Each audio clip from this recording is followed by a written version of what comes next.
สวัสดีค่ะ Hi everyone, welcome to my channel. Today we're going to talk about the word เกรงใจ in Thai. เกรงใจ both mid-tone. เกรง means to be afraid of or to be intimidated by, and Jai means heart. So basically together, เกรงใจ means to be afraid of the other person's feelings. So it means you show your consideration or being thoughtful of the other person's feelings. If you look out for the translation of this word into English, it could mean to be selfless or to empathize with the other person's feelings, put yourself in the other person's shoes, or to be respectful of their privacy or space. However, there are actually a lot more meanings of this word เกรงใจ in the Thai context, including the reflection of collectivism, the value we place on hierarchy and seniority, and also face-saving concept. Before we dive deep into the concept of เกรงใจ I just want to remind you, if you're new here, please subscribe and make sure that you hit the bell icon below so that you won't miss any new videos I'm going to be uploading on Tuesday, Thursday, and Sundays. Alright, let's get started. So as I said earlier, there are a lot of meanings of this word เกรงใจ in the Thai context, including those cultural references. One of those is collectivism that I want to talk about. Collectivistic culture is the culture that emphasizes the needs of the society as a whole. So basically, we put, the society before us. We don't put our needs before other people. So that's collectivistic culture. And that also explains why we, tend to or are supposed to support our parents when they grow old, when they're retired. Or for some people, as soon as they make money, they start to support their parents right away. So just to show their gratitude, or just a gesture of being thankful for, what the parents have been doing for them. The other one I want to talk about is the importance that we place on the seniority and hierarchy. So basically, we're not supposed to argue our parents or teachers. We're not supposed to question the authority figures. It doesn't matter if they, do something wrong. We're not supposed to correct them, okay? So we're just hoping that one day they'll be corrected by the person of their own level or higher. And just part of the culture that we're not supposed to disagree or say no. Another concept that I want to touch upon briefly today is face-saving. It's actually like part of the collectivistic culture, because we put the needs of others first. We want to make sure that we're not going to embarrass them, so we try at all costs to prevent someone from being embarrassed. So that's face-saving in Thai culture. So now you have an idea what collectivism, face-saving, or the importance we place on seniority is, right? Now we're going to dive deep into each meaning of the word เกรงใจ The first meaning is to be fearful of the authority or to be afraid of the consequences or punishment. For example, you feel เกรงใจ your teachers. เกรงใจครู ครู means teachers. So when you said that in Thai, เกรงใจครู, it could mean you're respectful of your teacher, but at the same time, it's more to do with, his or her authority that, they could punish you if you don't do well at school, right? Or give you a lower grades if you don't pay attention to the class. So apart from teachers, we are also เกรงใจ towards senior people or people who hold higher status, like a boss or senior colleagues.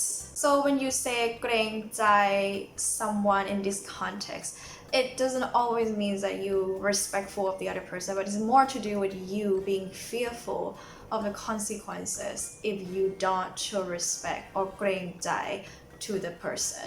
So in this example, it reflects the cultural aspects of face-saving and also seniority. It reflects how much we are concerned about not embarrassing our boss or our teachers. It's also common practice or common to us that we should always give priority to the seniors first, especially teachers or parents. The second meaning of the word เกรงใจ is to still care about the other person's feelings, or to make sure that the other person wouldn't lose face, because of your actions. For example, you broke up with your boyfriend and you don't want him to lose face if your mutual friends, find out that you're already dating someone else. And in that case, if you prevent that from happening, it means that you เกรงใจแฟนเก่า gao means ex or old. Fan means, boyfriend or husband or wife or girlfriend. ฉันเกรงใจแฟนเก่า so you want to make sure that no one will see you with the new guy anywhere, or you're not gonna put picture on social media. So เกรงใจแฟนเก่า means you still care about the other person. You want to make sure that he's not gonna lose face because of your actions. I'll give you another example of this meaning. เกรงใจเมีย or ภรรยา means wife, or สามี means husband. If you say เกรงใจเมีย or ภรรยา, okay, ภรรยา เกรงใจภรรยา means that you respectful of your wife and you want to make sure that you're not going to do anything that will make her lose face. The same goes with if you're a lady and you said เกรงใจสามี เกรงใจสามี it means you're respectful of your husband, and at the same time you want to make sure that you're not going to do anything that make him lose face, and at the same time you will do anything to help him save face. And the next meaning of the word เกรงใจ is you feel like you don't deserve the offer or something that the other person offer or gives to you. I give you an example. Let's say you take your girlfriend out to a restaurant. It's really nice and fancy restaurant, and she seems to not be able to make her decision on which dish she's gonna get because everything seems pricey. So she feels เกรงใจ, like, oh, this is too much, like I don't deserve it, like it's okay. So that action is เกรงใจ.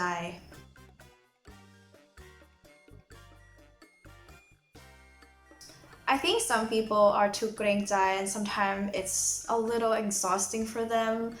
Like they're worried of every move that they're gonna make, like if they're gonna cross the line, if they're gonna bother the other person. Sometimes it's a little bit too much. So, I mean, I understand it's part of the culture, and I think many Thai people are like that. It's not a bad thing. It's part of the culture.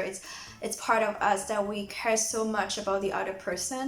But I feel like sometimes we actually need to put our needs first too, and voice our opinions, and let them know that it's not okay sometimes. I mean, do you agree with me?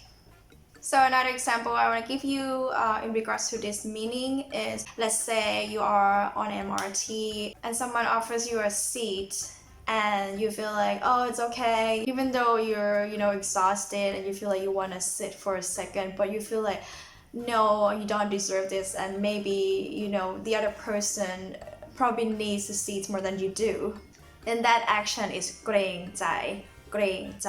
Another meaning of the word เกรงใจ that I can think of is when you are afraid of embarrassing the person. You try to prevent that from happening. For example, let's say I discuss when I was still doing part-time job, I was discussing with my colleagues, and then she brought up some ideas and I felt like it wasn't a good idea. But instead of like saying it out loud that, hey, the idea is bad, I think maybe we can do this is better, I chose to just keep my mouth shut and then just let her use that idea because I felt เกรงใจ. I didn't want to hurt her feelings. And in that scenario though, like, she wasn't my boss, right? I wasn't being fearful of the consequences, but I was just afraid of hurting her feelings. So in that context, เกรงใจ means to make sure that you're not gonna do anything that you're gonna make the other person lose face. Personally though, if you ask me if I would like that to happen to me, as in having no one tell me that my idea wasn't the best, I would say no. I'd rather have someone tell me or being honest with me that my idea wasn't the best, so we could have done something about it to make it better. And I think it boils down to the familiarity of being embarrassed, because I'm used to being embarrassed all my life and I enjoy making mistakes in public. I think it's funny. And so that's why I'm pretty much okay with losing face and not really hung up on the mistakes or when people, embarrass me or I embarrass myself. And I remember I learned big time from making a mistake, making my boss lose face. I basically corrected her in public I mean, we were talking together. We were like co-presenting, and she said something wrong, and I was correcting her in the most respectful and nicest way possible that I could think of. So my intention was, okay, the information was wrong and we work as a team, so I'm just gonna add information just to make sure that the audience gets the right information. But she didn't see it that way because I come across as not เกรงใจ or ไม่เกรงใจ so I come across being aggressive, being respectful, unintentionally. Another meaning of the word เกรงใจ is when you come across as being helpful or appreciative of the host when you're staying with them while traveling. For example, I went to Canada the other year and staying with one of my friends. She was so kind and so nice and helpful, and she never saw me as being not เกรงใจ or ไม่เกรงใจ at all. But the other girlfriends of mine who were also staying at the place, they felt that sometimes I came across as being not เกรงใจ. So one night I was wasted and I had some magic cookies. I was pretty much just like done for the night. I couldn't drag myself to do anything else. And the girls basically were, doing dishes and all that. And I feel like, okay, all right, I'm gonna try to contribute to other things tomorrow. That was my intention. I didn't mean to slack off or I didn't mean to not helping. And I also felt that I contributed to other things like cleaning the toilet and wipe the counter. However, the girls, excluding the host, didn't feel that way. Like in their perspective, they felt that I came across as being not เกรงใจ or ไม่เกรงใจ. And honestly, I had no idea that I came across that way until one of the friends told me that because I feel like I help out around the house like with other things, and just because I didn't do dishes, like why would I come across being not เกรงใจ, right? So sometimes it's a misunderstanding, and I think it boils down to collectivist culture, because when we do something as a group, we expect the other person to also do it too, right? And for me, I made a mistake by not conforming what the group did, as in doing dishes, and that's why it was just a misunderstanding. It was sorted out, but at the same time, it was a little frustrating for me that time. So another meaning of the word เกรงใจ is to be respectful of the other person's privacy or space and time. I'm going to give you an example, which is a very interesting one.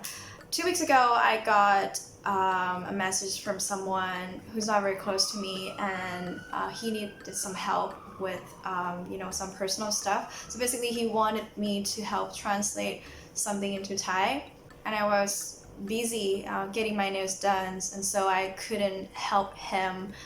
And so the fact that he would expect me to put down everything just to help him, that action is called ไม่เกรงใจ. So it's the opposite of being respectful, right, of the other person's privacy or time. So it means that you expect the other person to always cater to your needs and put out everything for you and to serve you or to help you. And the last meaning of the word เกรงใจ is similar to that in Western culture, which is manners bit or manners piece. So we have that in Thai culture as well, like if there is one piece left on the plate, we're gonna leave that until someone takes it, and obviously no one takes it usually. So when we do that, right, we don't feel fearful of the consequences, or we're not afraid of the other person's authority, or sometimes we're not even respectful of the other person. We just do it out of manners. We just do it to appear classy. It doesn't always mean that we are nice. It just means that we just want to appear nice, right? So that's the last meaning of the word เกรงใจ. And that wraps up our session for today. I hope you enjoy it and have a better understanding of the word เกรงใจ and how to use this word in the Thai context, whether to describe someone who is เกรงใจ or ไม่เกรงใจ. If you have any questions at all, please leave them below, and I would love to hear what you think of this word เกรงใจ, including its cultural aspects. Alright, thank you very much and have a great night. Bye!